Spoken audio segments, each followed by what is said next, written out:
नमस्कार मित्रांनो, मी राजेश माने यूट्यूबच्या बातमी.in या न्यूज चॅनलवर आपल्या सर्वांचे स्वागत। मित्रांनो, आता SP कॉलेजमध्ये आज जे कार्यक्रम आयोजित करण्यात आलेला आहे, अयोध्यामध्ये प्रभू श्रीरामांचं जे मंदिर 22 तारखेला होणार आहे, त्या मंदिराच्या तयारीसाठी मंदिराच्या निमित्ताने, त्या कार्यक्रमाच्या निमित्ताने अनेक ठिकाणी विविध कार्यक्रम होत आहेत आणि आता SP कॉलेजमध्ये रामरक्षा पठणाचा कार्यक्रम आज आयोजित करण्यात आलेला आहे आणि यासाठी या ठिकाणी प्रभू रामचंद्रांचे भक्त प्रभू हनुमान साक्षात जय जय श्री रे, जय जय श्रीरामाचा घोष सगळ्यांनी द्यायचा आहे।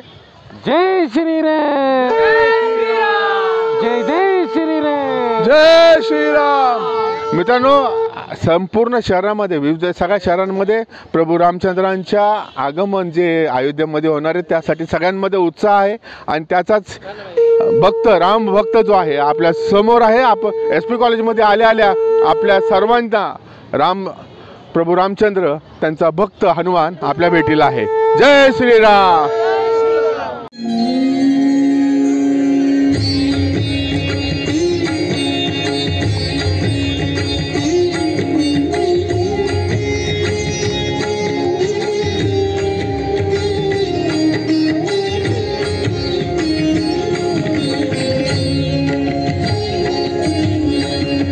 रघुपति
राम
परिस्थिती पाहून राष्ट्रगुरु समर्थ रामदास स्वामींच्या सह गेल्या 4 शतकातील संत महात्मे आणि कोट्यावधी रामभक्तांना अत्यंतिक वेदना होत होत्या.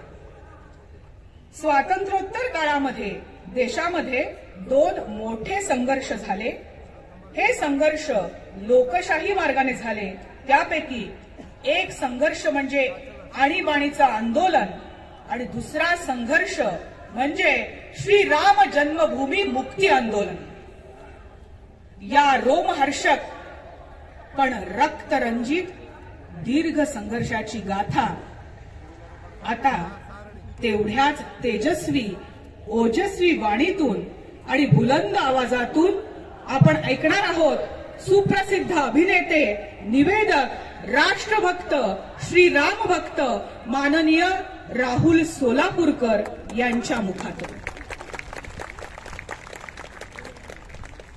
मी राहुलजींना विनंती करते की त्यांनी अयोध्येतील श्रीराम जन्मभूमी मुक्ती आंदोलनाचा इतिहास आणि संघर्ष गाथा आपल्या सर्वांना सांगावी. जय श्रीराम.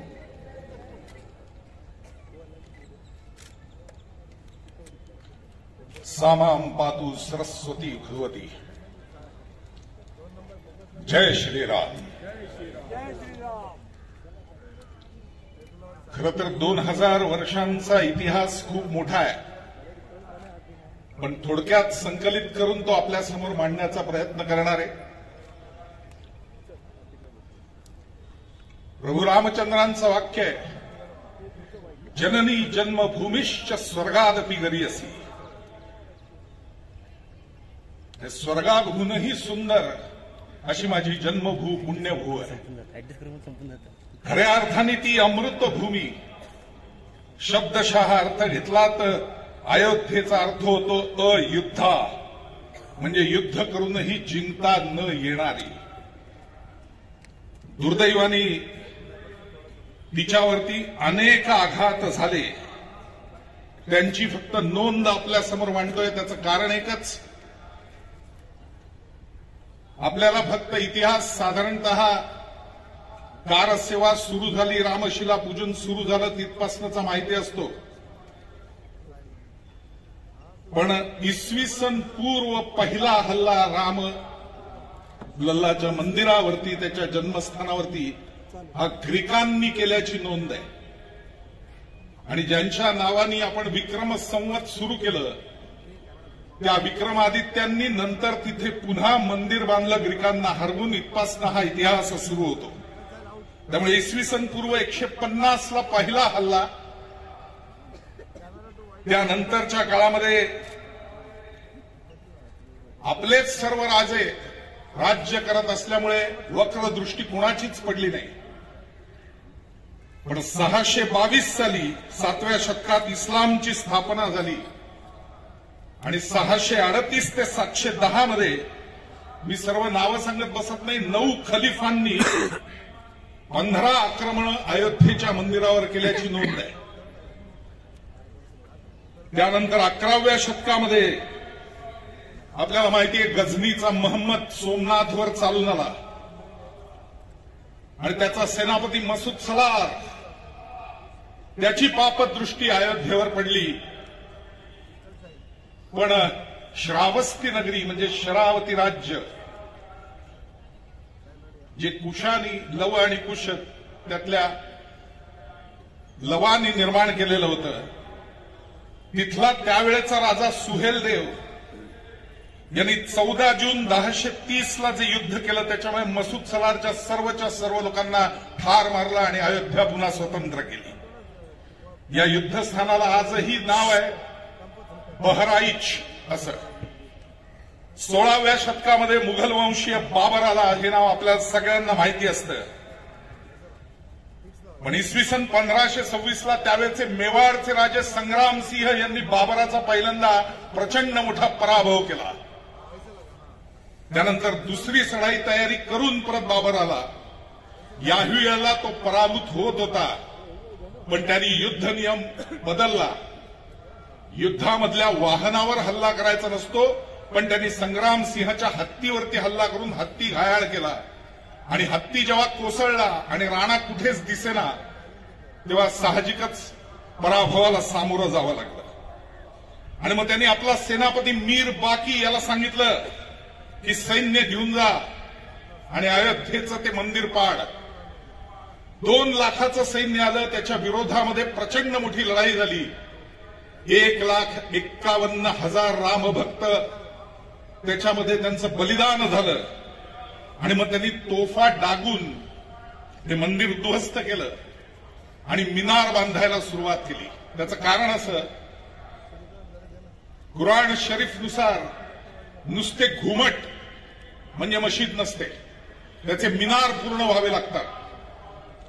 पण लिहिलंय असं स्वतः तुरुक बाबरीमध्ये बाबरानीच लिहिलंय. त्याच्या डायरीत नोंद अशी केली आहे की होतच नव्हता मिनार. मिनार उभा केला की दुसऱ्या दिवशी कोसळायचा. हा चमत्कार नक्की काय त्याला कळेना. आणि शेवटी त्यांनी मग अर्धवट 3 घुमट ठेवले आणि सोडून दिला सगळा विषय. त्या बाबरानंतर हुमायून आला. हुमायूनच्या नंतर अकबर आला. चित्रपटसृष्टी आपल्यापर्यंत नाही त्या गोष्टी पोचवत असते, जो इतिहास घडलाच नाही तो. त्यामुळे हिंदू धर्मीयांविषयी प्रचंड मनामध्ये सहिष्णुता असणारा अकबर असं आपल्याला वाटत राहतं. म्हणून मुद्दाम सांगायचंय, अकबराने राम जन्मभूमीवरती 20 हल्ले केलेले आहेत आणि त्याचे सर्वच्या सर्व कागद उपलब्ध आहेत. पण तरीही अयोध्या त्याला जिंकता आली नाही, अयुधा. आणि म्हणून त्यांनी शेवटी समझोता केला हिंदूंशी आणि असं सांगितलं की एक छोटं आसन मी निर्माण करतो एका बाजूला, तिथे तुम्ही रामाची मूर्ती बसवा. मग 17व्या आणि 18व्या शतकापर्यंत त्याची पूजा चालू होती. जहांगीर आणि शहाजहान त्याच्या पुढे आलेले. पण त्यानंतर मात्र बुत शिकन कुफ्र शिकन असा स्वतःला पदव्या लावणारा, म्हणजेच मूर्तीभंजक आणि जो आमच्या देवाला मानत नाही त्याचं मुंडकं उडवणं, हेच ज्याचं ध्येय असा औरंगजेब आलमगीर झाला. त्यांनी त्याच्या आलमगीर नामामध्ये स्वतः 633व्या पानावरती उल्लेख केलेला आहे. बाबा वैष्णवदासांनी प्रचंड मोठा विरोध केला आणि 3 वेळा मुघलांना पराभूत केलं असं तो म्हणतो. पण मग 1664ला त्यांनी केलेला हल्ला हा अत्यंत कडवा होता अयोध्येवरचा. आणि तिथं त्यांनी उरलं सुरलं अयोध्या उद्ध्वस्त करण्याचं काम केलं. त्यानंतर ऑगस्ट 1669 मध्ये त्यांनी काशी विश्वेश्वरावर हल्ला केला. आपण सध्या वाचतोय ज्ञानव्यापी मशीद. औरंगजेबानंतर मात्र अयोध्येवरती नवाबांची सत्ता आली. थोडक्यात सांगायचं तर नवाबांच्या सत्तेपर्यंत सेनापती मीर बाकी 2 वेळा, बाबर 4 वेळा, हुमायून 10 वेळा, अकबर 20 वेळा, औरंगजेब 29 वेळा, नवाब सादन अलीनी 5 वेळा, नवाब नसरुद्दीनानी 3 वेळा आणि सगळ्यात आधी इसवी पूर्व ग्रीकांची 1, म्हणजे 79 लढाया अयोध्येच्या मंदिरासाठी झाल्यात. आणि त्याच्यात कमीत कमी 4.5 ते 5 लाख रामभक्त हिंदू यांचं बलिदान झालंय. 1857 नंतर आपल्याला माहितीये ईस्ट इंडिया कंपनी भारतात आली. त्याचं नवीन न्यायालय उघडलं. आणि मग 25 मे 1885ला महंत रघुवरदास यांनी पहिल्यांदा फैजाबाद असं जे नामकरण झालं होतं त्या जिल्हा न्यायालयामध्ये अपील केलं की मंदिर मला द्या. 18 मार्च 1886ला त्याचा निकाल लागल्याची नोंद आहे. तत्कालीन ब्रिटिश जज चॅमियर यांनी असं सांगितलं की आता 356 वर्ष होऊन गेली या सगळ्या लढ्याला, त्यामुळे आता ते कोणालाच आम्ही देणार नाही, कोणाच्याच बाजूनं निकाल नाही. आणि महंत रघुवरदास यांची मालकी असावी असा कुठलाही पुरावा आम्हाला सापडत नाही. त्यानंतर 1934 साली अयोध्येमध्ये गोहत्येवरून एक प्रचंड मोठी दंगल झाली. आणि या दंगलीच्या काळात आपल्या लोकांनी तो वादग्रस्त ढाचा ताब्यात घेतला आणि तिथे रामलल्लाची परत स्थापना केली. या सगळ्या काळात अनेक साधू आणि महंत यांना ताब्यात घेतलं गेलं, खटले चालवले गेले. पण 1935 साली ते सर्वजण निर्दोष सुटले. पण या सगळ्या काळामध्ये त्या वादग्रस्त जागेमध्ये हिंदूंचं रक्त सांडलंय असं सांगून तिथं नमाज पडणं या लोकांनी बंद केलं. आणि 1946 साली वक्फ बोर्डाने असं जाहीर केलं की ही जागा सुन्नींची नसून शियांची आहे. 22 आणि 23 डिसेंबर 1949चा एक उल्लेख मुद्दाम केला पाहिजे, जो आपल्या कोर्टाच्या प्रत्यक्ष कागदपत्रांमध्ये नोंद आहे. तत्कालीन न्यायमूर्ती कृष्णकुमार नायर यांच्यासमोर एक साक्ष झाली होती. त्या वादग्रस्त जागेचा जो रखवालदार होता त्याचं नाव होतं अब्दुल बरकत. त्या बरकतनी दिलेली साक्ष आहे. त्याच्यात तो असं म्हणतो की काल रात्री अचानक एक अत्यंत तेजस्वी गोंडस बाळ रांगत जाताना मला आतमध्ये दिसलं आणि मला आश्चर्य वाटलं की कुलूप आहे संपूर्ण. अशा वेळेला ते रांगत आत जाणारं बाळ कसं काय, म्हणून मी धावत बघायला गेलो तर कुलूप तुटलेलं होतं. आणि इतकं तेजस्वी बालक आजपर्यंत मी कधीही पाहिलेलं नाही.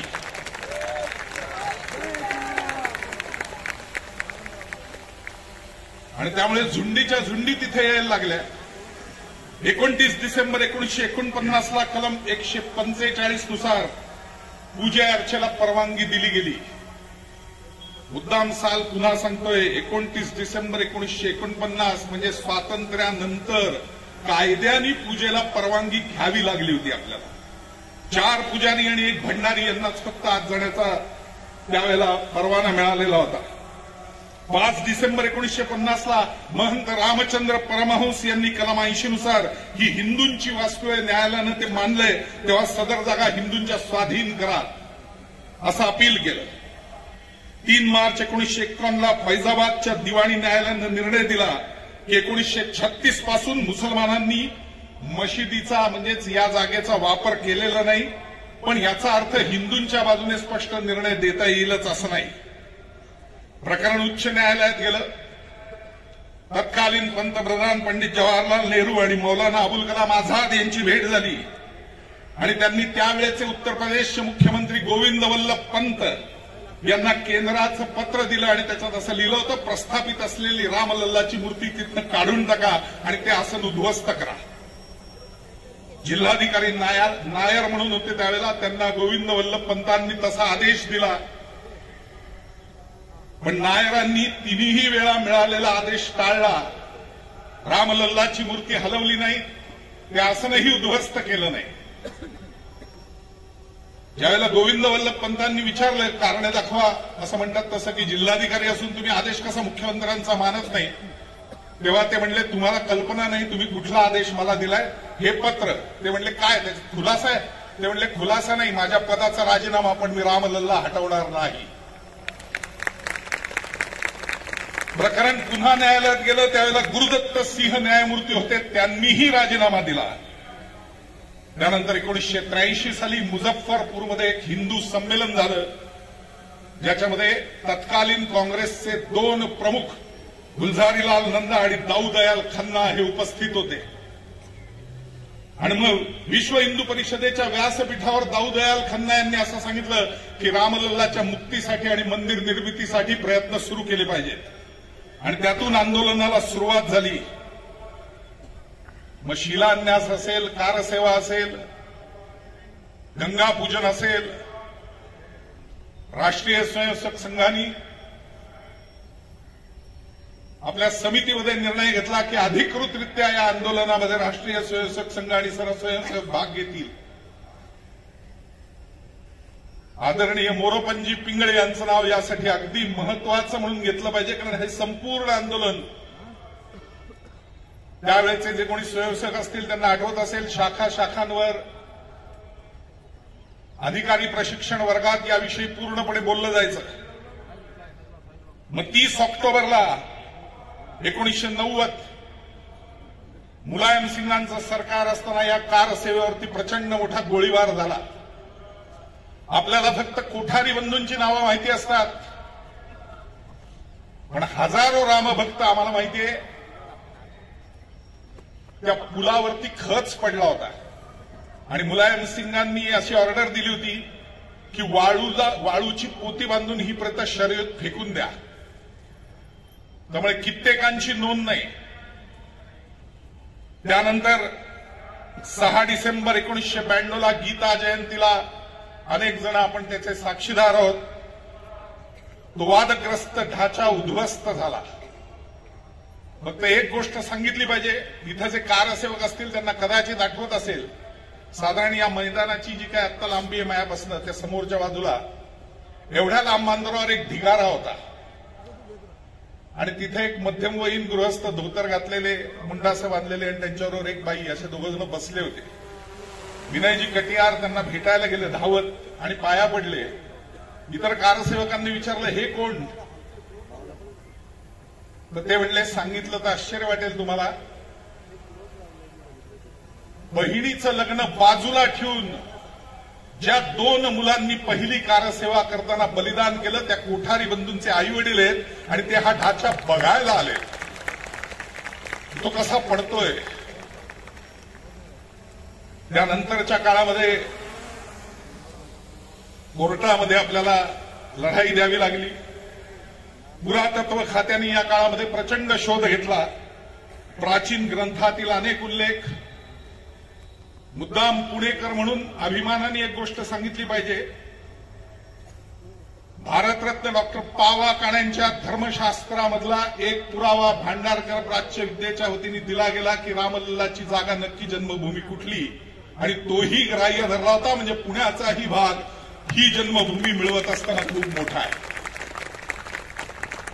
अनेक शिलालेख, अवशेष, युरोपियन, फारसी आणि मुघलकालीन नोंदी या सर्वांची नोंदणी सर्वोच्च न्यायालयात केली गेली. या मधल्या काळात उत्तर प्रदेशचे मुख्यमंत्री, ज्यांच्या वडिलांपासून या लढ्यामध्ये ते स्वतः होते, त्या योगी आदित्यनाथ यांनी 13 नोव्हेंबर 2018ला एक निर्णय घेऊन फैजाबाद हे नाव बदलून पुन्हा अयोध्या हे नाव तिथं दिलं. 9 नोव्हेंबर 2019ला सर्वोच्च न्यायालयाने शिक्कामोर्तब केलं. आदरणीय अशोकजी सिंगल असतील, कल्याण सिंह असतील, मोरोपंजी पिंगळे असतील, कोठारी बंधू असतील, महंत रामचंद्र परमहंस असतील, अनेक नावं घेता येतील की या सगळ्यांच्यामुळे ते यश आपल्या पदरात पडलं होतं. रामलल्ला, निर्मोही आखाडा आणि सुन्नी वक्फ बोर्ड अशा तिघांमध्ये मिळून 40 दिवसाच्या मॅरेथॉन हिअरिंग नंतर हा निर्णय आपल्या बाजूने आला. रंजन गोगोई, बोबडे, चंद्रचूड, अशोक भूषण आणि अब्दुल नासिर असे 5 जजचं बेंच होतं. 13,426 पानांचं एकूण डॉकेट आहे. 54 व्हॉल्युम्स आहेत. 533 साक्षी पुरावे त्याच्यामध्ये झालेले आहेत. आणि 30 सप्टेंबर 2010ला अलाहाबाद उच्च न्यायालयाने जो निर्णय आधी दिला होता, 1/3 जागा प्रत्येकी, तो निर्णय बदलून पूर्णपणे ही जागा राम मंदिरासाठी देण्याचा निर्णय घेतला गेला.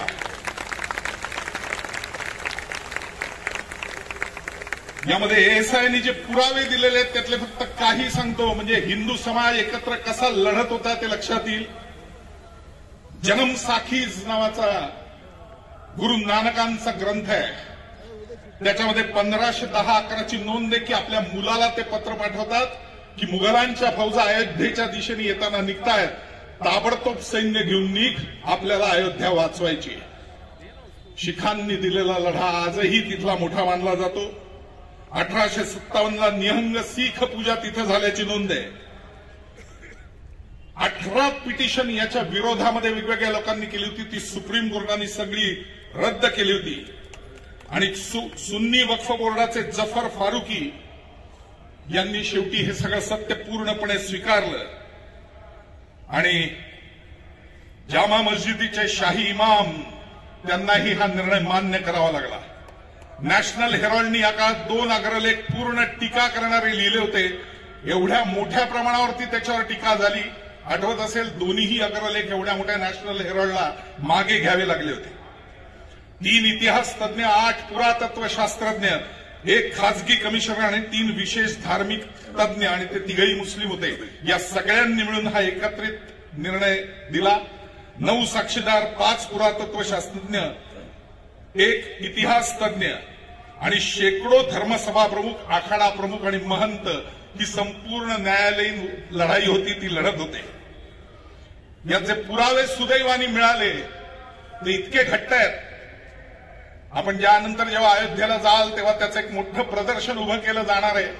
ते आपण बघाल तेव्हा लक्षात येईल की कार्बन टेस्टिंग 14 ज्याला म्हणतात ते केल्यानंतर लक्षात असं आलंय की इसवी सन पूर्व 57चा पहिला दगड मिळालाय विक्रमादित्यांनी बांधलेल्या मंदिराचा आणि तिथपासून 7-8व्या शतकातल्या वेरूळच्या काळातल्या शिल्पापर्यंतचे म्हणजे 70 फूट खाली त्याच्या पाईल्स खचत असताना फ्लाय ऍश भरत असताना जे पुरावे मिळालेत त्यामध्ये हे सर्व दिसून येत आहे. त्यामुळे हे पूर्णपणे हिंदूंनी बांधलेलं मंदिर होतं हे निश्चितच. आणि रामलल्लाची ती जन्मभूमी होती हेही सिद्ध झालं. आणि त्यानंतर रामलल्ला अस्थायी मंदिरात गेल्यानंतर त्या निर्मितीला सुरुवात झाली. आज आपल्यामध्ये डॉक्टर गोवम देगलूरकर आहेत. फार कमी लोकांना हे माहिती असेल की गेल्या वर्षी जानेवारीमध्ये शासनाने अधिकृत त्यांना आमंत्रण दिलं आणि गर्भगृहात कुठली मूर्ती प्राणप्रतिष्ठा करून कायमस्वरूपी बसवावी याचा निर्णय आपण घ्यावा असा अधिकार त्यांना दिला.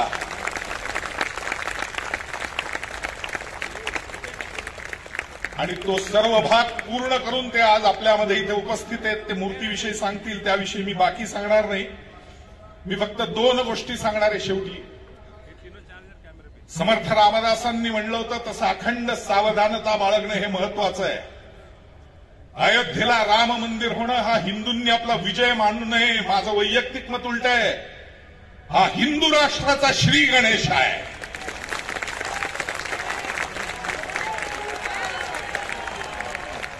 आणि त्यामुळे शेवटी फक्त एक अत्यंत महत्वाची गोष्ट सांगतो जी आपल्याला कोणालाच माहिती नसेल. 2019ला जेव्हा हा निर्णय झाला त्यानंतर लागलीच राम मंदिराचं बांधकाम सुरू करायचा असा निर्णय राम मंदिर न्यासाने घेतला. पण त्यासाठी तिथं असलेली रामलल्लाची मूर्ती अस्थायी मंदिरामध्ये नेणं आवश्यक होतं. आणि त्यासाठी एक मुहूर्त शोधला गेला. आपल्यापैकी कोणालाही माहीत नसेल अशी गोष्ट मुद्दाम सांगतोय. मुहूर्त शोधला आणि दुर्दैवाने संपूर्ण जगाला कोरोनाने गाठलं. जग बंद पडलं. साहजिकच भारतामध्ये या रोगाचा प्रादुर्भाव वाढू नये यासाठी भारतालाही बंद होणं भाग होतं. आपल्याला आठवत असेल 1 दिवसाचा पहिला प्रातिनिधिक बंद 23 मार्च 2020ला पंतप्रधानांनी आवाहन केलं आणि सांगितलं आपल्याला की बंद ठेवा. आणि लगेचच संध्याकाळी सांगितलं की उद्यापासून कायमचा बंद होतोय भारत, किमान पुढचे 3 महिने तरी. आणि आठवत असेल तर 25 मार्च 2020 हा हिंदूंचा सगळ्यात मोठा सण होता, गुढीपाडवा.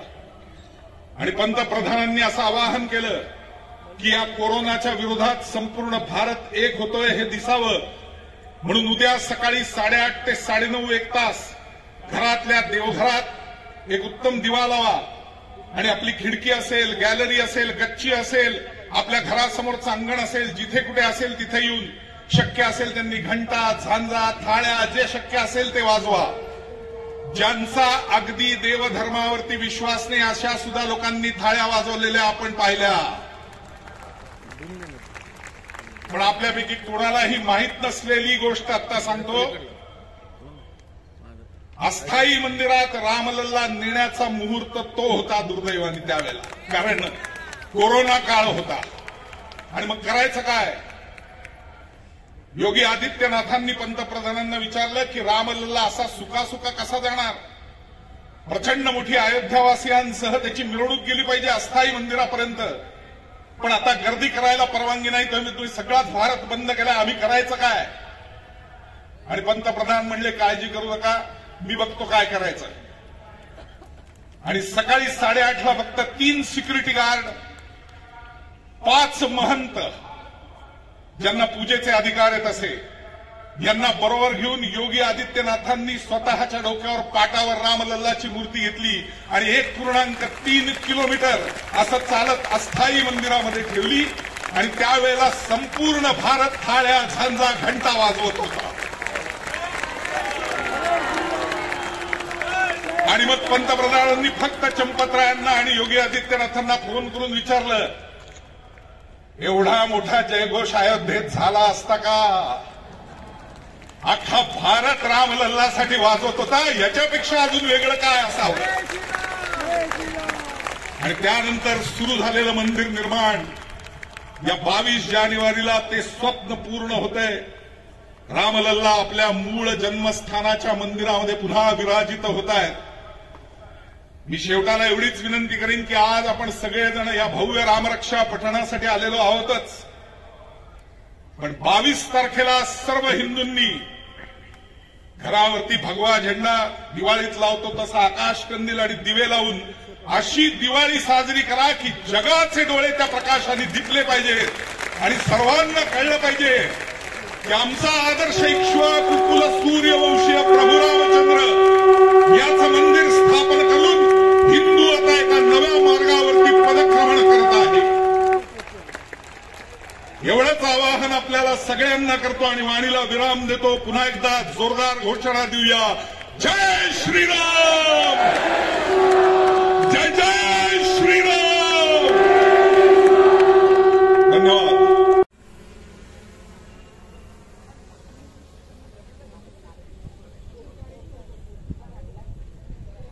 माननीय चंद्रशेखर बावनकुळे यांचा काल वाढदिवस होता. त्यांच्या दीर्घायुष्यासाठी आपण जोरदार टाळ्यांनी त्यांचं अभिष्ट चिंतन करूया. जय श्रीराम.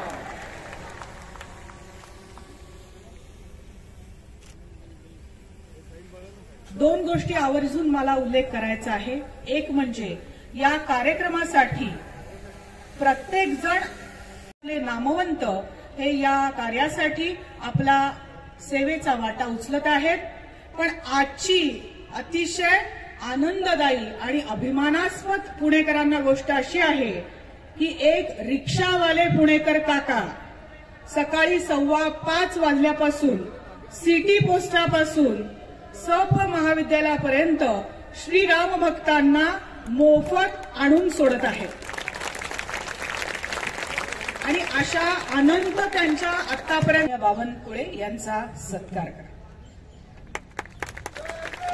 रघुवीर समर्थ. जय श्रीराम. भारत माता की.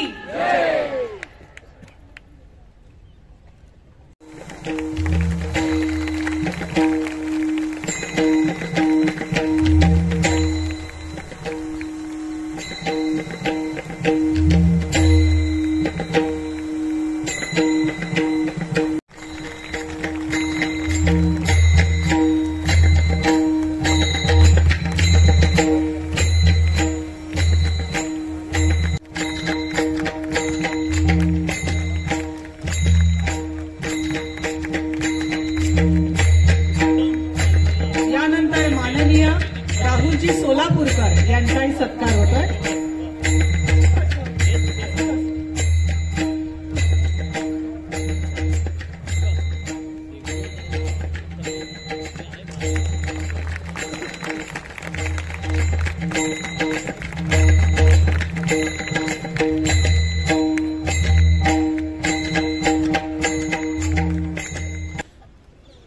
अयोध्येला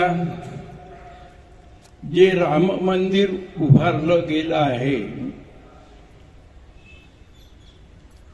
ते अर्थातच सौराष्ट्र गुजरातीतल्या सोमपुरा नावाच्या मंडळींनी केलेलं काम आहे. शास्त्रीय दृष्ट्या पाहिलं तर मंदिराच्या साधारणतः 3 शैली असतात: नागर, द्राविड आणि वेसर. अयोध्येतलं जे मंदिर आहे ते नागर पद्धतीचं आहे. त्याचे 5 प्रकार असतात. ते अर्थात मी सांगायचं कारण नाही इथे, पण त्यातला एक प्रकार ज्याला भूमिज म्हणतात तो महाराष्ट्रात अत्यंत प्रसिद्ध आहे. 12व्या-13व्या शतकापासून नागर पद्धतीची मंदिरं, ज्याला भूमिज मंदिरं महाराष्ट्रात म्हणतात, ती निर्माण होत होती. या नागर पद्धतीचं वैशिष्ट्य असं असतं की गाभाऱ्यावर जे शिखर येतं ते शिखर मूलमंजिरी आणि उरुशृंग याने साजरं केलेलं असतं आणि त्याच्यावर एक गोल चक्की असते, त्याला आमलक असं म्हणतात, आवळ्याच्या आकाराची असते आणि त्याच्यावर कलश असतो. मी हे मुद्दाम एवढं सविस्तर सांगण्याचं कारण असं की शिखर आणि गाभारा हे मंदिराचं व्यवच्छेदक लक्षण असतं. अयोध्येला हे आता तयार झालेलं आहे बांधून, त्यामुळं मंदिर अर्धवट राहिलेलं आहे असं तुम्ही आतापर्यंत ऐकत आला असाल तरी शास्त्रीय दृष्ट्या ते बरोबर नाही. जे आहे, कारण गाभाऱ्यात मूर्ती स्थापन करायची, त्याच्यावर शिखर आणि झेंडा असणार, त्याच्या समोर अंतराळ आहे, सभामंडप आहे, मुखमंडप आहे. या सगळ्या गोष्टी तुम्ही नंतर केव्हाही बांधू शकता. त्याशिवाय काही गोष्टी अयोध्येला आता मंदिराच्या 4 ओट्याच्या 4, त्याला आम्ही जगती म्हणतो ओट्याला, त्याच्या 4 कोपऱ्यामध्ये 4 लहान मंदिरं निर्माण होत आहेत. ती आहेत प्रभू रामचंद्राचं मंदिर म्हणून कोपऱ्याला शिवाचं मंदिर असतं, दुसऱ्या शक्तीचं असतं, सूर्याचं असतं आणि गणपतीचं असतं. अशी 4 मंदिरं मुख्य मंदिराच्या बाजूला असली म्हणजे त्याला पंचायतन म्हणतात. आयतन म्हणजे मंदिर, देऊळ. तेव्हा अयोध्येचं मंदिर हे पंचायतन स्वरूपाचं असणार आहे. शिवाय गणपतीचं मंदिर आहे, अन्नपूर्णाचं आहे. पण मला कौतुक वाटतं ह्या आयोजकांचं तिथल्या, की त्यांनी महर्षी वाल्मिकी, वशिष्ठ, महर्षी विश्वामित्र एवढंच नव्हे तर जटायू, शबरी, अहल्या यांचीही मंदिरं तिथे छोट्या स्वरूपात होत आहेत. तेव्हा हे मंदिर बांधताना कुठलीही गोष्ट रामाच्या संबंधात आलेली राहून गेलेली नाही. आता तिथे मंदिर पूजा कोणी करायची हा एक भाग असतो.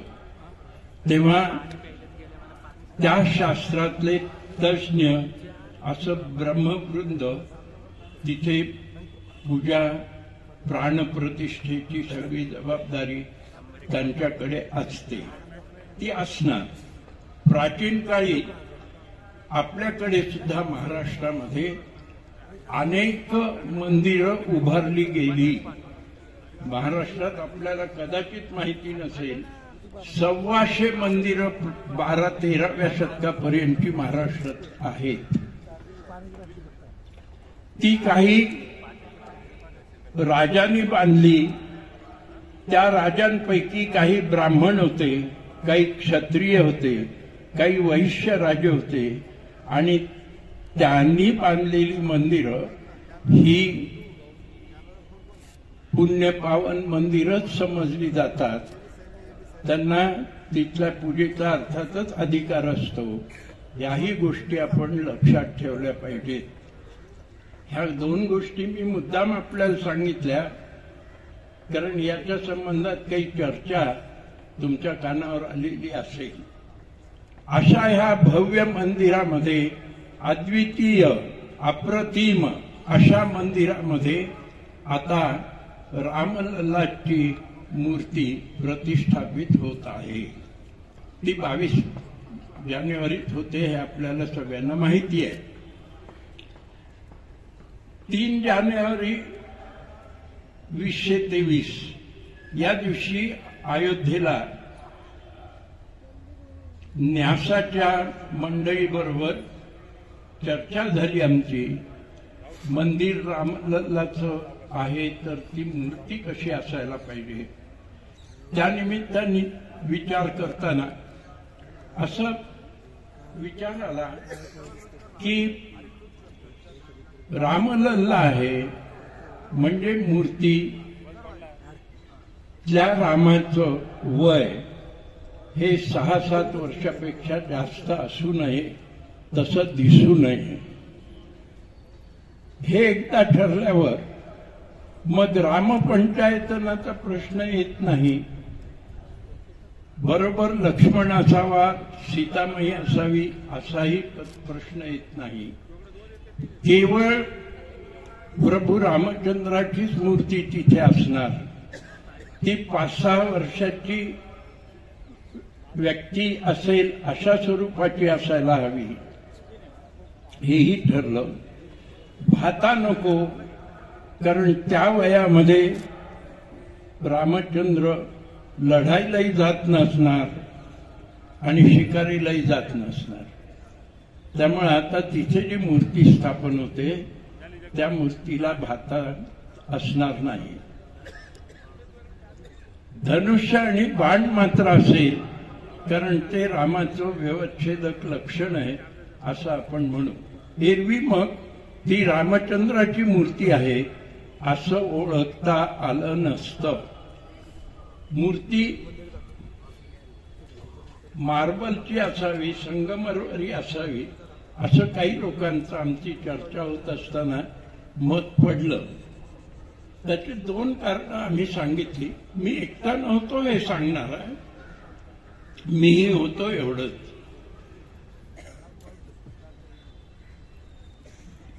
मार्बल म्हणजे संगमरवर हा पुढे पिवळा पडतो कालांतराने, ही एक गोष्ट. आणि मूर्तीला मार्बल संगमरवराच्या मूर्तीला मग डोक्याच्या केसाला काळा रंग द्यायला लागतो, भुवयाला रंग द्यायला लागतो, ओठाला रंग द्यायला लागतो. आणि हे रंग कालांतराने म्हणजे 5-25 वर्षांनी फिकट होत जातात. त्याला पुन्हा रंगवायचं असतं. हे एवढा प्रपंच करण्याचं कारण असायचं नाही, हेही ठरलं. आणि एक महत्वाची गोष्ट अशी सांगितली की प्रभू रामचंद्र गोरे नव्हते, तर ते संगमरवर कशाला हवा. 2 प्रकारचे दगड वापरण्यात आले. याच्याशिवाय ते बंगलोरच्या लोकांनी त्याची योजना केली आणि एक आहेत त्यातले अरुण जयराम आणि दुसरे आहेत गोपाळ भट्ट. या दोघांनी मूर्ती केल्या. आमचं म्हणणं असं होतं की त्या मूर्ती अयोध्येतच घडवल्या पाहिजेत, दुसरीकडे घडवून इथं आणायचं कारण नाही. तशाप्रमाणे त्या मूर्ती घडवल्या गेल्या. आणि ह्या मूर्तीचं कॉम्पिटिशन नव्हतं, तसा अभिप्रेतही नव्हतं. त्या तिन्ही मूर्ती अन्य ठिकाणी गाभाऱ्यात बसवल्या जाणार आहेत, या मुख्य देवळात मात्र नाही. त्यातली एक मूर्ती आम्ही तिथे गाभाऱ्यात प्राणप्रतिष्ठेसह बसवायचं ठरलेलं आहे. लहान बालक आहे, त्याचे राजीव नेत्र आहेत, हातात धनुष्यबाण आहे आणि वय 5-6 वर्षाचं. 51 इंच उंचीची ती मूर्ती असणार आहे. आणि बाकी मग कमलासन वगैरे धरून अन्य गोष्टी मग उंची थोडी मूर्तीची एकूण मूर्तीची वाढू शकते. आणि रामाच्या डोक्यावर किरीट असू नये हेही सांगण्यात आलं. आणि त्याच्यावर मात्र वरच्या बाजूला सूर्य त्या कलाकारांनी केलेला आहे, कारण प्रभू रामचंद्र हे सूर्यकुलोत्पन्न होते, सूर्यवंशी होते, म्हणून अशी योजना करण्यात आलेली आहे. अशा प्रकारची मूर्ती घडून झालेली आहे. आता ती प्राणप्रतिष्ठेकरता तयार होते आहे. 22 तारखेला ह्या गोष्टी होतील. हे अभूतपूर्व अद्वितीय असं काम आपण सगळ्यांनी केलेलं आहे. त्यामुळं आपल्या सगळ्यांनाच त्याचा आनंद होणं अगदी स्वाभाविक आहे. अनेक लाखो लोक आत्ता सांगितल्याप्रमाणे त्यांनी हौतात्म्य पत्करलं. त्या हौतात्म्याच्या जीवावर आपण आता हा उत्सव साजरा करत आहोत. आपण सगळे त्यात सहभागी मनाने असणारच आहात. आणि तुमचं हे मन घेऊन मी त्या दिवशी अयोध्येला असणार आहे. तुमच्या सगळ्यांच्या शुभेच्छा असाव्यात. भर्तारम दातारम सर्वसंपदाम लोकाभिरामम श्रीरामम भूयो भूयो नमाम्यहम. मला हे कळून फार आनंद झाला की पुण्याला 14 जानेवारी या भोगीच्या दिवशी भक्तिसुधा आणि समर्थ व्यासपीठ यांच्या वतीनं एक अत्यंत सुंदर प्रेरक स्फूर्तिदायक उपक्रम आयोजित केला गेला आहे. रामरक्षा भीमरूपी या दोन्ही स्तोत्रांचं अपरंपार महत्व आपल्याला आपल्या परंपरेमध्ये जाणवतं. खरे राष्ट्रगुरू समर्थ रामदास स्वामी आहेत आणि समर्थ रामदास स्वामींनी हे राष्ट्र उभं करताना आराध्य म्हणून भगवान श्रीराम आणि आदर्श म्हणून हनुमान या दोघांचा अत्यंत मोठा प्रचार केला. श्रीराम स्फूर्तीची देवता आहे. रक्षिता देवदेवांचा त्याचा उत्सव मांडलेला. सगळे देव बंदिवासात पडलेले असताना प्रभू श्रीरामांनी आपल्या अपार पुरुषार्थानं पराक्रमानं त्यागानं हा देश उभा केला. लोकांच्या मधला आत्मविश्वास जागवला. संघटनेच्या सूत्रानं अयोध्येच्या क्षत्रियांच्या पासनं भिल्ल गोंड संतान ऋषी मुनी बांदर आणि विभीषणासारखे राक्षस सुद्धा आपल्याशी जोडून घेतले. प्रभू रामचंद्रांचं हे कार्य खरोखर सिद्धीला गेलं. ते त्यांच्या शब्दात सांगायचं ते हनुमंतांच्या मुळे गेलं. आणि त्यामुळे समर्थांनी हनुमंताच्या प्रतिमेची स्थापना सर्वात अधिक केली. हे राष्ट्र उभं राहायचं असेल तर श्रीराम आणि हनुमान आपल्यासमोर आदर्शांच्या रूपानं सातत्यानं असले पाहिजेत. भगवान आदि शंकराचार्यांनी म्हटलं तो विभातु हनुमतो मूर्ती. समर्थांनी हनुमंताचा प्रचार केला आणि स्वामी विवेकानंदांनी म्हटलं माझ्या बंगालमध्ये अधिकात अधिक हनुमंतांची मंदिरं स्थापिली जावीत. याचा अर्थ तसा आहे की ज्या ज्या महापुरुषांना राष्ट्र उभं करण्याची आवश्यकता भासली त्यांना आलंबन घ्यावं लागलं. ते भगवान श्रीराम आणि हनुमान यांचं. या दोन्ही अत्यंत श्रेष्ठ अशा प्रकारच्या मूर्ती युवकांच्या बालकांच्या पुढल्या पिढीतल्या सर्वांच्या अंतःकरणात रुजवायच्या असतील प्रतिष्ठापित करायच्या असतील तर त्याला रामरक्षेचा पाठ आणि मारुती स्तोत्राचा भीमरूपीचा पाठ ही अत्यंत महत्वाची आणि स्फूर्तिदायक गोष्ट ठरेल. म्हणून ज्यांनी हा उपक्रम आखला त्या सर्वांचं मी मनोभावे अभिनंदन करतो आणि अधिकाधिक लोकांनी याचा लाभ स्वतः घ्यावा. विशेषतः आपल्या पुढल्या पिढीतल्या बालकांना त्यात सहभागी करून घ्यावं ही फार महत्वाची गोष्ट आहे. थोर लोक या उपक्रमात सहभागी होत आहेत आणि मोठ्या उत्साहानं सगळे कार्यकर्ते कामाला लागलेत. हे बघून मला आनंद होतो. जय श्रीराम. भारत माता की जय. जवळजवळ 40 मिनिटाचा काळ आपल्याला व्यतीत करावा लागणार आहे. हे लक्षात घेऊन या स्तोत्रांच्या बद्दल अवघ्या 5 मिनिटांमध्ये मी आपल्याशी बोलणार आहे आणि लगेच आपण पठणाला सुरुवात करणार आहोत. सांगायची गोष्ट अशी आहे की स्तोत्र का म्हटली जातात याचं प्रमुख कारण असं आहे की त्या स्तोत्रांमध्ये एक प्रचंड मोठी आकर्षण शक्ती असते. ज्या देवतेचं स्तोत्र आपण म्हणतो त्या देवतेच्या अनेक सद्गुणांचं, त्या दैवी रूपाचं त्या स्तोत्र मंत्राच्या साह्याने आकर्षण होतं आणि ते आपल्या स्वतःच्या अंतरंगामध्ये शिरायला लागतं. हा स्तोत्र पठणाचा खऱ्या अर्थाने सगळ्यात मोठा सद्गुण आहे. जशी रामरक्षा स्तोत्राची पारायण आपल्याकडे होती तसतशी रामचंद्राच्या अनेक सद्गुणांनी मंडित अशी आपल्याला पिढी अनेक वेळेला दिसते. आणि आता त्या रामरक्षा स्तोत्राचा पाठ त्या प्रमाणात कमी झाल्यामुळे आज पितृद्रोही, गुरुद्रोही अशा तऱ्हेची पिढी आपल्याला जी पाहायला मिळते याचं कारणच हे की ती आकर्षण शक्ती ज्या स्तोत्रांनी होते ते कौटुंबिक आपल्या उपासनेचं, एकत्र सामाजिक एकत्र येऊन केलेल्या उपासनेचं प्रमाण कमी झालेलं आहे.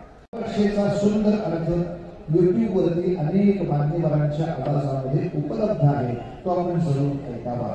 कारण अर्थासह अर्थ मनामध्ये घेऊन जर त्या मंत्राचा उच्चार झाला तर त्याचा परिणाम अधिक आहे, त्याचा आनंद अधिक आहे, यात संशय नाही. त्यामुळे मी सर्व रामरक्षेकडे न पाहता संक्षेपाने फक्त रामरक्षेचं जे कवच आहे तेवढ्या पुरताच आपल्याशी बोलतो की या संपूर्ण कवचामध्ये रामचंद्रांचं अवघड चरित्र लिहून गेलं आहे. या कवचामध्ये असं सांगितलंय, शिरोमणी राघव पाहावं, माझ्या पुस्तकाचं रक्षण कुणी करावं तर ते राघवानी करावं. बुध कौशिक ऋषींनी ते विशेषण फार विचार करून त्या ठिकाणी वापरलेलं आहे. हे संपूर्ण स्तोत्र भगवान शंकरांनी बुध कौशिक ऋषींना स्वप्नामध्ये येऊन सांगितलं आहे आणि मग ते सकाळी उठून बुध कौशिक ऋषींनी आपल्यापर्यंत दिलं आहे. मस्तकाचं रक्षण करून तर राघव कन्या, राघव हा शब्द पूर्वजांच्यामुळे त्यांना मिळालेला आहे, ते रघुवंशाची आहे, त्यासाठी आहे. तेव्हा तात्पर्य असं की पूर्वजांच्या कीर्तीचं स्मरण, मनन आणि त्या पद्धतीनं माझं आचरण असेल अशी आपली विचारशक्ती जर राहिली तर आपलं मस्तक नेहमी उन्नत राहतं. रामचंद्राने ते केलं, असंच माझंही मस्तक असावं ही पहिली प्रार्थना आहे. भाल दशरथा प्रजा, ज्याच्या पोटी जन्म घेतला त्याच्या अनेक गोष्टी माझ्या घरात येणार, घरावरती येणार, त्या तितक्याच आनंदाने स्वीकारण्याची माझी प्रवृत्ती माझी असली पाहिजे, अशी माझी मातृपुत्र भक्ती सुद्धा मिळाली असं दशरथात्मज या शब्दातून बुधकौशिक ऋषींनी आपल्याला सुचवलंय. कौसल्येयोत दृशो पाहतो, माझी दृष्टी त्या कौशल्य सुद्धा मी माझी राखावी. तिथे कौशल्येचा म्हणजे मातेचा अतिशय हेतू पुरस्सर उल्लेख बुधकौशिक ऋषी करतात की सर्व स्त्री माते समान अशी पवित्र दृष्टी मला मिळाली. किंवा कौशल्याच्या निस्वार्थ वात्सल्याने रामचंद्रांच्याकडे पाहते, त्या निस्वार्थ वात्सल्याने मला या सर्व विश्वाकडे पाहता यावं ही दृष्टी मला रामचंद्रांनी द्यावी. विश्वामित्र प्रिय श्रुती, श्रुती म्हणजे कान. गुरुच्या ज्ञानासाठी आपले कान सदैव उघडे असले पाहिजे, ते सतत ज्ञान घेतलं पाहिजे आणि आचरणामध्ये आणलं पाहिजे. यासाठी माझ्या कानाचं रक्षण त्या विश्वामित्रांना प्रिय असलेल्या रामचंद्रांनी करावं.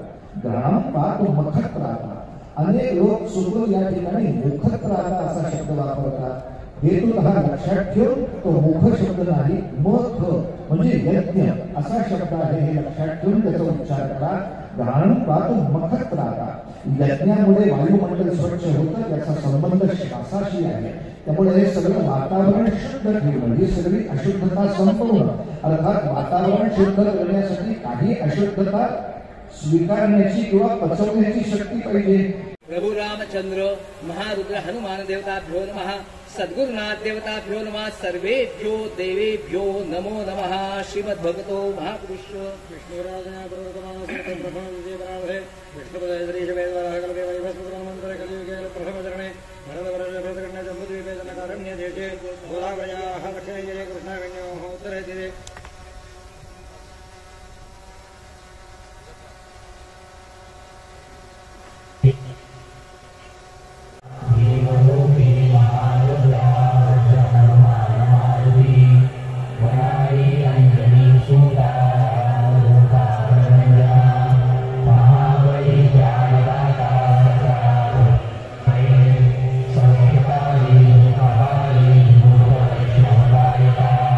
Vimana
रूप विद्यादि स्तोत्रपाठे करोनिया भूतप्रेत संबंधादि रोगव्याधि समस्तहि नासति कूटति चिंता आनंदे भीमदर्शने भेदरा पंद्राश्लोकी लाभली शोभली बली दृढ़देहो निसंदेहो संध्या चंद्रकलामुने रामदासी अग्रगण्यो कपिवासी मंडलू रामरूपी अंतरात्मा दर्शने दोषदा सती इति श्रीरामदासगुणं संकटनिरसनं मारुति स्तोत्रं सम्पूर्णम् श्री सीतारामचन्द्रार्पणमस्तु।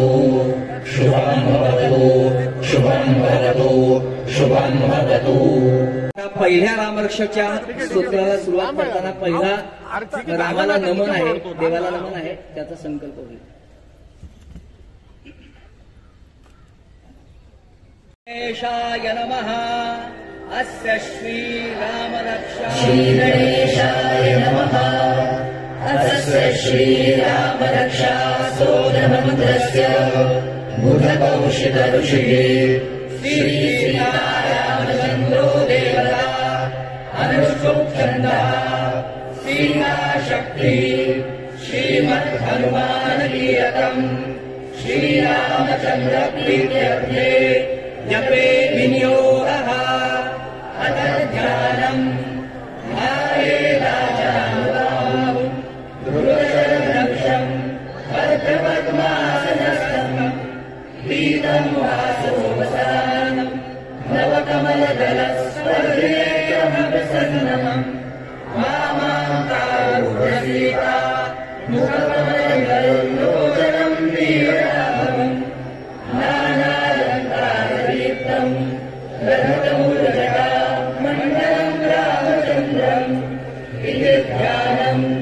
चरितम् रघुनाथस्य शतकोटिप्रविस्तरम् एकैकमक्षरम् पूसा महाभारतनाशनम् ध्यात्वा वीरोत्पलश्यामम् रामम् राजीवलोचनम् जानकी लक्ष्मणोपेतम् जटामकुटमण्डितम् सासीगुणगर्वगानम् पाणिनिपञ्चराटकम् स्वलीलया जगत्रातुम् आविर्भूतमजम् विभुम् रामरक्षाम् पठेत्प्राज्ञा पावनीं सर्वकामदा शिरो मे राघवः पातु भारम् दशरथात्मजः कौसल्येयो दृशौ पातु विश्वामित्रप्रियश्रुति घ्राणम् पातु मुखत्राता मुखम् सौमित्रिवत्सलः जिह्वाम् विद्यानिधिः पातु कण्ठम् भरतवन्दितः स्कन्धौ दिव्यायुधः पातु भुजौ भग्नेशराहुतः करौ सीतापतिः पातु हृदयम् रामवन्दितः मध्यम् पातु करध्वंसी नाभिम् जाम्बवदाश्रयः सुग्रीवेशकटकी पातु सप्तिनी हनुमत्प्रभुः ऊरूरवोत्तमः पातु रक्षः कुलविनाशकृतः जानुनी सेतुकृत् पातु जङ्घे दशमुखान्तरः पातु विभीषणः श्रीलः पातु रामोऽखिलम् वपुः एताम् रामबलोपेताम् रक्षायः सुहृदी पठेत् सचिरायुषी पुत्री विजयी विनयी भवेत् पातालभूतलम् व्योम चारिणश्छद्मचारिणः मद्रष्टुमपि शक्तास्ते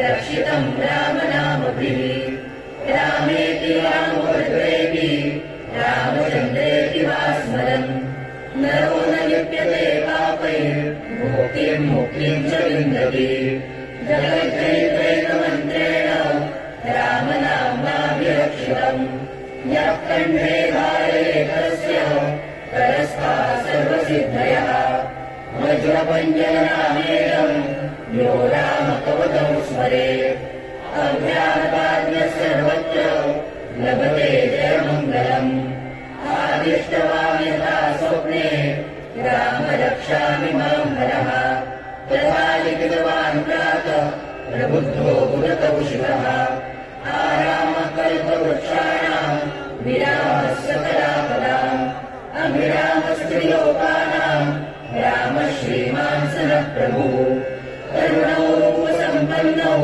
सुकुमारौ महाबलौ पुण्डरीकविशालाक्षौ क्षीरकृष्णाजिनाम्बरौ वनमूलाशिनौ दान्तौ तापसौ ब्रह्मचारिणौ पुत्रौ दशरथस्येतौ भ्रातरौ रामलक्ष्मणौ शरण्यौ सर्वसत्त्वानां श्रेष्ठौ सर्वधनुष्मताम् रक्षकुलनिहन्तारौ त्राये कान्नौ वधूत्तमौ आप्तसज्जधनुषा विशुष्पृशा वक्षया शुभनिसङ्गसङ्गिनौ रक्षणाय मम राम लक्ष्मणा वृद्धः सदैव रक्षताम् सन्नद्धः कवची खड्गी चापबाणधरो युवा गच्छन् मनोरथोऽस्माकम् रामः पातु स लक्ष्मणः रामो दाशरथी शूरो लक्ष्मणानुचरो बली पातु स्तः पुरुषः पूर्णः कौसल्यः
श्री सीतारामचन्द्रार्पणमस्तु। शुभं भवतु, शुभं भवतु, शुभं भवतु। गुणमण्डितं सासितूणधनुर्बाणं पाणिन्यः कञ्चनान्तकम्। रामरक्षां रटे प्राज्ञा पापमुनिं सर्वकामदाम्। शिरो मे राघवः पातु भालं दशरथात्मजः। कौसल्येयो दृशौ पातु विश्वामित्रप्रियश्रुति। ध्यानं पातु मुखत्राता मुखं सौमित्रिवत्सलः। जिह्वां विद्यानिधिः पातु कण्ठं भरतवन्दितः। स्कन्धौ दिव्यायुधः पातु भुजौ भग्नेशकार्मुकः। करौ सीतापतिः पातु हृदयं रामदग्नजित्। मध्यं पातु खरध्वंसी नाभिं जाम्बवदाश्रयः। सुग्रीवेशं कवी पातु सत्किनी हनुमत्प्रभुः। पूरूरभूतमः पातु रक्षः कुलविनाशकृतौ। जानुनी सेतुकृत् पातु जङ्घे दशमुखान्तकः। पादौ विभीषणः श्रीरः पातु रामोऽखिलं वपुः। एतां रामबलोपेतां रक्षां यः सुहृदी पठेत्। स्वजयायुषी पुत्री विजयी विनयी भवेत्। पातालभूतलं व्योम चारिणः षड्मचारिणः। द्रष्टुमपि शक्तास्ते रक्षितं रामनामभिः। रामेति रामभद्रेति रामचन्द्रेति वा स्मरन्। नरो न लिप्यते पापैर्भुक्तिं मुक्तिं च विन्दति। जयत्रैकमन्त्रेण रामनामाभिरक्षितम्। यः कण्ठे धारयेत् तस्य परस्ताः सर्वसिद्धयः। वज्रमण्डलनामेदं यो रामकवचं स्मरेत्। अज्ञानराज्ञः सर्वत्र लभते जयमङ्गलम्। आदिष्टवान् यथा नमः इत्येतानि जपे नित्यम् मद्भक्तः श्रद्धयान्वितः। अश्वमेधादिकं पुण्यं सम्प्राप्नोति न संशयः। रामं दूर्वादलश्यामं पद्माक्षं पीतवाससं। स्तुवन्ति नामभिर्दैवैर्हते संसारिणो नरः। रामं लक्ष्मणपूर्वजं रघुवरं सीतापतिं सुन्दरम्। काकुत्स्थं करुणार्णवं गुणनिधिं विप्रप्रियं धार्मिकम्। राजेन्द्रं सत्यम्। श्रीराम जय राम जय जय राम। श्रीराम जय राम जय जय राम। श्रीराम जय राम जय जय राम। श्रीराम जय राम जय जय राम। श्रीराम जय राम जय जय राम। श्रीराम जय राम जय जय राम। श्रीराम जय राम जय जय राम। श्रीराम जय राम जय जय राम। श्रीराम जय। आज 527 वर्षाची प्रतीक्षा संपून रामलल्ला हे भव्य राम मंदिरामध्ये 22 जानेवारीला त्यांची प्राणप्रतिष्ठा होणार आहे। त्याचं औचित्य साधून सप महाविद्यालयामध्ये 1 लाख रामभक्तांच्या उपस्थितीमध्ये रामरक्षांचं पठण केलं गेलं। आज 3 रामरक्षा या ठिकाणी आपण पठण केल्या। त्यामध्ये 1 रामरक्षा ही प्रभू रामचंद्रांना नमन करण्याकरता, 1 रामरक्षा ही आपल्या देशाच्या समृद्धीकरता व 1 रामरक्षा आपल्या सीमेवरचे सैनिक आहेत त्यांना बळ देण्याकरता आपण आज या ठिकाणी पठण केली। आज लाखो रामभक्तांनी सप महाविद्यालयामध्ये त्याचं पठण केलं। यातून जी ऊर्जा निर्माण होणार आहे ती फक्त शहराकरताच नव्हे तर या सगळ्या देशात समृद्धी, या विश्वाचं कल्याण ह्याच्यातनं होणार आहे।